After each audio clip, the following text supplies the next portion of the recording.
Roster announcements, roster changes and updates, and a lot of drama going on around EA no longer covering the hotels, or at least some of the expenses for a lot of these players that will be attending LAN. There's a lot of takes out there from your big prominent players in the scene and coaches as well. Let's dive in and talk about, because some people are even throwing around like, oh, you're privileged, and people are going at it in the comments over this stuff. And I want to break it down, because I do think that there are some fair points made. And is this going to be a troubling thing for our esports scene if you have 160 teams showing up to LAN supposedly, but then only like 100 actually show up? If you had like 20, 10 or whatever plus slots missing, that would be a little bit of a weird look for a LAN event for Apex. So let's dive in and talk about what's going on. Cybercats did announce that they have a roster update.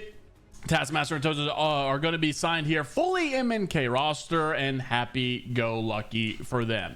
Then you've also got Justina, also announced from Crazy Raccoon, going to be departing from there, going over to E36. Also, Alberlelli and Co. I think we've already talked about this, but obviously Enemy did get let go from Complexity. Their very own player Enemy is going to be playing with the Stallions. That's Alberlelli, Enemy, and Crook now. Honestly, a pretty good roster. I feel like they played pretty decent, all circumstances given during the last ALGS year 4. I feel like Enemy's a pretty good upgrade here, so I'm excited to see where the Stallions do go. Also, DNO, of course, no longer playing with D. This is old 4 days ago, playing with a new third. And why is that? Well, it's because Blinkster also announced that his team is going to be himself, Jelly, and Deed. So Deed's going to be playing with Blinkster. Blinkster, obviously, I think a very underrated player in the scene personally. And then you've got Jelly also, that's just recently on PC, 17 years old. A lot of young people, obviously, pretty cracked at the game. Then you've got 100 Thieves. Their announcement date, obviously, we kind of know what this roster is going to be.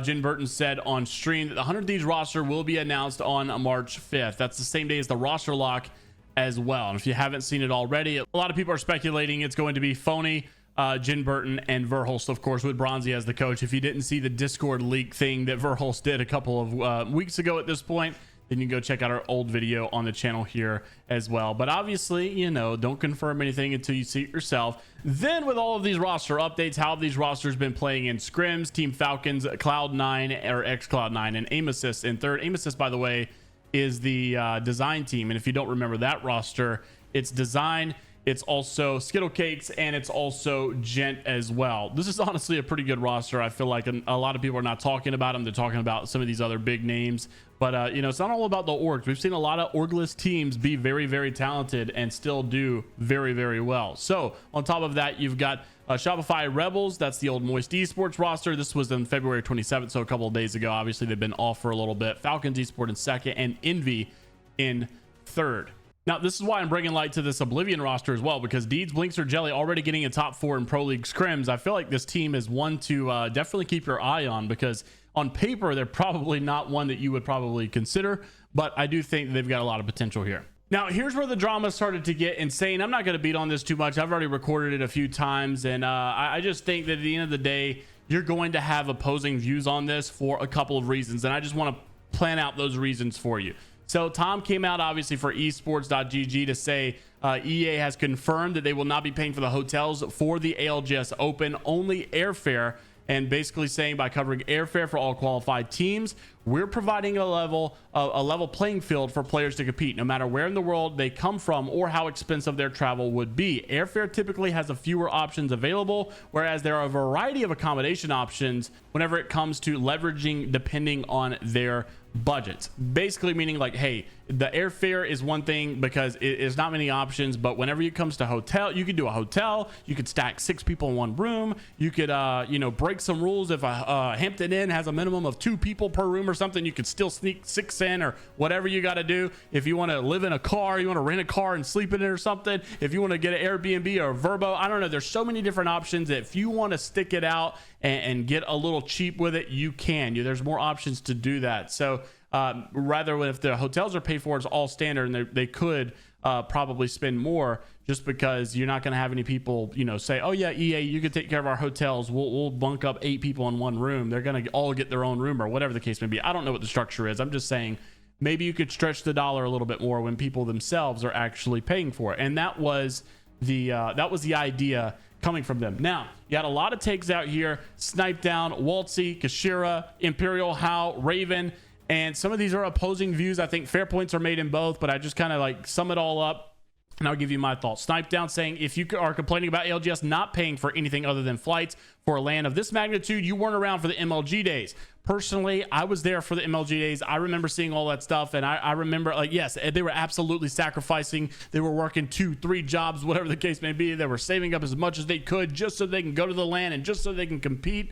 But I also think that if, you know, for those of them that were doing it, I do feel like, you know, qualifying through whatever they were qualifying through and playing as much as they were playing, I don't know how to say this, but I think it was easier to qualify through than today. I mean, these players now are all pretty good. I mean, like, the skill gap is much different. That's what I'm trying to get at. I think the skill gap was a little bit different, and you could save and grind, but just odds are that even if you save up and try to go out and spend money on this stuff, you're probably going to lose in today's day and age because the competition is just so far ahead of you. And a lot of people are saying you cannot compare the early stages of esports to where we are now. It is not the same at all. Also, you know, it's a little bit different because esports has a lot more financial backing behind it right now. EA is worth so much money. MLG was, you know, just kind of growing and starting it off just like we were. They were pioneering the esports business just as much as we were pioneering the esports careers out there. So, you know, it's a little bit different of an atmosphere to consider.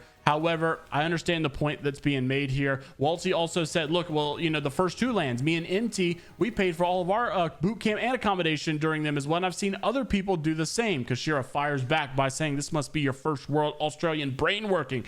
You know, have not considered Brazilians because there's no pocket money for Brazilians for even simple stuff like food. And the minimum wage is $200 in Brazil. And without EA, without Pro League, a team like Broski's, which is the top 10 North American team, might miss the first land, not because they don't want to take risk, but because they don't have ways to take risk unless someone decides to help them, which is unlikely since most Brazilian orgs always refused to enter Apex. This is not being entitled to EA giving us handouts, or it's more than half the team, specifically those from not rich countries or that haven't finished a top 10 LAN, that will have to miss out on champs points due to the lack of funds. It's much more than just, well, if you can win, then take the risk. Obviously, most teams that can will take the risk. It's not about those who can afford it. Waltzy says, well, this wasn't supposed to be targeting anybody like you're acting like I am. This post was for those who can afford to go, but don't want to take the risk. Now, totally agree with Waltzy on that point. If you can't afford to go, but don't want to take the risk and you're complaining, then yeah, you don't need to be here. You don't need to go. You don't need to compete. This is, to some degree, you're taking risk right here. This is basically starting like you're basically being an entrepreneur to some degree. You're betting on yourself. If you don't want to do it, you know, then get out. There's no crying in the casino. And now on the other flip side, a lot of these teams want to take the risk. They would love to take the risk. They'd give anything to take the risk, but they don't have any risk to give because of the wages that in their country or whatever the case may be. They literally, it's not possible. They can go work 3 jobs and it's still not possible. And even if they work 3 jobs, they wouldn't have time for Apex. And it sucks. It sucks to say this. And this is my personal thoughts as I'm reading through all of this. I agree with the sentiment that EA should do it. They should do it because they are worth so much money. If they want to cultivate this scene, and if you love your little baby Apex and you want your little baby Apex, ALGS, whatever to grow, then do it. However, we've heard from Sweet that maybe ALGS is not even going to be a thing anymore. Maybe another organization is going to take some stuff over. Therefore, I also agree 2 things can be true at the same time. EA is not obligated to pay all of this stuff for every single person or every single team out there. I do agree that they are actually paying a lot more than what we would see back in the day. The flights being paid for and all that stuff, that's not necessarily you know, the same of what you could compare to the early days of esports. It's still a privilege to play esports. It's not a right for all of this stuff to be paid for you. Now, I agree, it sucks to say this. EA should be doing it because of how much money they're worth, and if they love this game, they would do it. But at the end of the day, they're taking a net loss on this, and if they want to cut expenses, they have every right in the world to do that. It's their business, and if they want to see the risks that come with that, people quitting the game, not investing in the scene anymore, then this is their game. It's their business. They can do that. I think it only sucks for a lot of the players because they don't want to face the fact that maybe Apex Esports is not a good investment of their time, and that's a hard pill to swallow. So I agree. You may see some stuff out here like, hey, go save some money. Hal's saying you 3 to 4 months. You got time. Go make money. Go DoorDash. Go work a job. Go get another job. Go do whatever. If you want to make this, you got to sacrifice. You got to risk. I get that mentality. I remember being there. I remember trying that. I remember doing that in the old MLG days, Halo 2, Gears of War 3, Gears of War 2, Call of Duty Ghosts, Call of Duty Advanced Warfare. I remember all of that stuff. I remember when this stuff was being pioneered. I don't think it's the same as it was. I think, just from the mortgage world, we're at a really high of credit card debt nationally, savings account being depleted. We are, I think it was like a national high of all time of people having the least amount of money compared to their wage ratio saved up in their savings accounts. People are depleting them. They're starving. They're bleeding. Credit card debt is so high. And yes, I think a lot of this stuff is put on because of the consumer. Yeah, a lot of these people put up credit card debt on their own. They buy cars they shouldn't buy.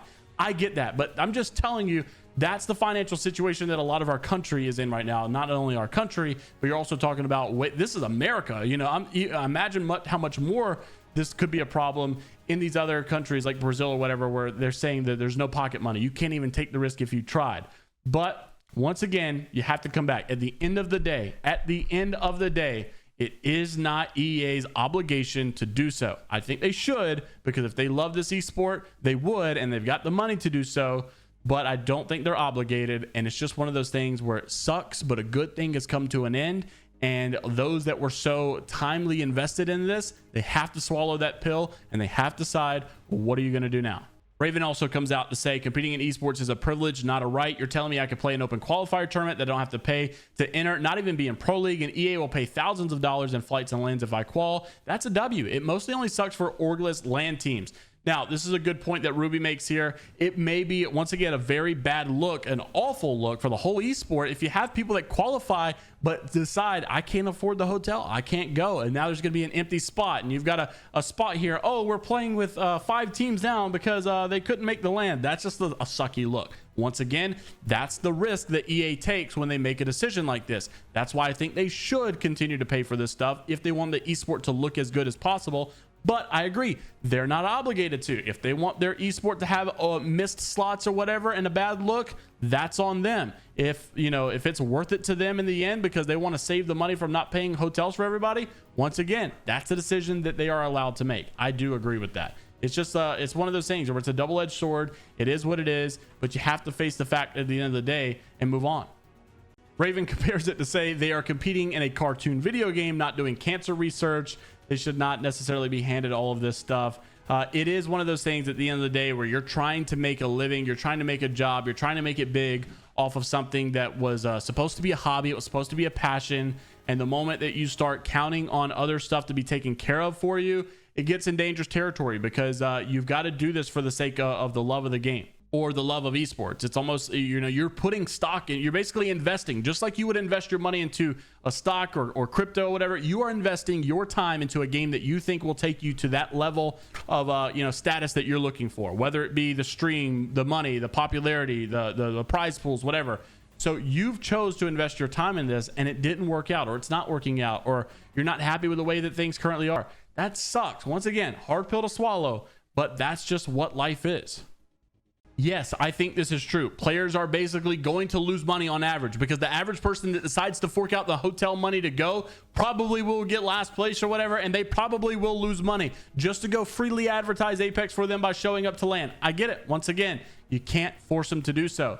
EA isn't forced to do it, although I think they should if they love it. Now, this kind of goes back to, is Faceit or ESA or whoever, whatever, Battlefy, whatever, are they going to take over the esports scene in year 6? Because Sweet Dreams basically said that this will probably be the last year of ALGS. ALGS year 5 will be the last. There's no more ALGS year 6 after this. That's what Sweet had to say. Is this their first step by getting out and disconnecting themselves? It seems obvious that EA is trying to cut costs as much as they can. The EA earnings call have not been good, and they've consistently wanted to save more money, and they're cutting a lot of costs. There's been a lot of layoffs in the esports industry. There's been a lot of layoffs in the gaming industry in general. A lot of these development teams, these team organizations as well, have been doing a ton of layoffs. So this is just one step, I think, in cutting cost and getting themselves disconnected from this so that someone else can take on the responsibility. Now, will the next year's company decide to pay for the travel, for the hotel? I don't know, but I do think that if it's their interest to take care of the scene as best as possible, they will consider it. But I also think when you got 160 people being invited, that's not something that's very feasible. You're probably going to have to look next year, like a balance between it. Do you want to cover people's expenses and accommodation, or do you want to have, the most amount of teams at land as possible? 160 teams showing up to land. You're not going to be able to get another third-party organization to cover that. EA is probably your best bet. And if they're getting out of this thing, then you're probably going to see lower amounts of teams going to land. That's just my personal thought. A lot to dive into in here. It sucks, man. Don't get me wrong. The whole situation sucks. A lot of people are paying the price that I know they weren't expecting, and they were definitely not hoping to see. But I just think it's reality at the end of the day. It's a tough one. First time I tried to record all this stuff, first 3 times I really tried to sit in that middle line. So, but I mean, whatever. I'm going to get criticism. Some of you are going to disagree. Some of you are going to agree. At the end of the day, it is what it is. Like me, hate me, like the video, whatever. Subscribe, unsubscribe. If you want to hear to stay up to date with Apex Esports, then we'll be here for you. If not, it's okay. You're welcome to hate me. Like and subscribe. Until the next time, we'll see you all later.